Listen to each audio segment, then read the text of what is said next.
ప్రభు నామమున మీ అందరికీ వందనాలు. ప్రియ దేవుని బిడ్డలారా, ఈరోజు దేవుని యొక్క వాక్యము, వాగ్దానము, మీరు లోకమునకు వెలుగై ఉన్నారు. మత్తయి రాసిన సువార్త 5 అధ్యాయం 14 వచనం. ఈ వాక్యం మన గుర్తింపును, దేవుడి యొక్క పిలుపును మనకు తెలియజేస్తుంది. క్రీస్తునందు ఉన్న నీవు చీకటిలో వెలిగే వెలుగు లాగా ఉండాలని దేవుని యొక్క వాక్యము యొక్క ఉద్దేశం.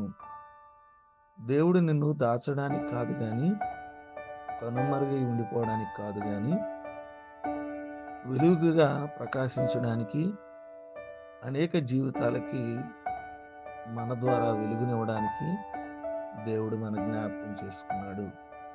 నీ జీవితం ద్వారా ఇతరులు దేవుని యొక్క మహిమను చూడాలి. దేవుని యొక్క మహిమను ఇతరులు చూసే విధంగా మనం వెలగాలి. నిన్ను నేను వెలుగుగా నిలబెట్టాను. నీ ద్వారా నా వెలుగు అనేక జీవితాల్లో ప్రకాశించాలి అని ప్రభువు చెబుతున్నాడు. ప్రియ దేవుని బిడ్డలారా, బాప్తిసం తీసుకున్న మనము, రక్షించబడిన మనము, నమ్మిన మనం మన జీవితాలను ఇతరుల ఎడల వెలుగుగా ఉంచుతున్నామా? చీకటిగా మనం జీవిస్తున్నామా? వెలిగించబడి అనేక మందికి వెలుగుగా ఉండవలసిన మనం ఏ విధంగా జీవిస్తున్నాం? దేవుడు మనని వెలుగుగా ఉండాలన్నాడు. మన జీవితాల్లో ఉన్న చీకట్లు తొలగాలి అంటే మనం వెలిగించబడాలి. వెలిగించబడినప్పుడు అనేక మందికి దారి చూపేవారుగా ఉంటాం. కొద్ది మాటలు దేవుడు మన వినికిడిలో ఫలించి ఆశీర్వదించును గాక. ఆమేన్.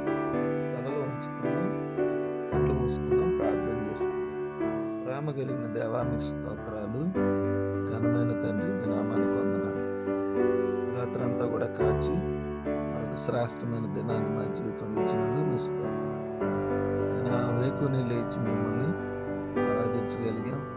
వాక్యపు వెలుగులో మేము ప్రభానైనా మీరు మాతో మాట్లాడారు. మీరు లోకానికి వెలుగై ఉన్నారు అని చెప్పారు.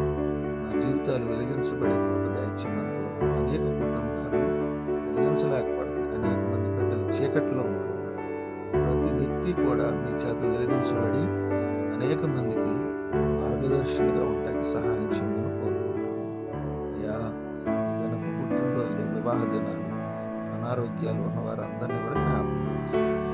ప్రతి కుటుంబాన్ని కట్టండి, బలపరచండి, స్థిరపరచండి, సహాయం చేయండి. ఈ దినదీవులతో మమ్మలను, మా కుటుంబాలను నడిపించండి. సమస్త మహిమ, ఘనత, ప్రభావాలు పొందుకున్నాం. ఈ ప్రార్థన నజరేయుడైన యేసు నామమున నడుచున్నాము తండ్రి.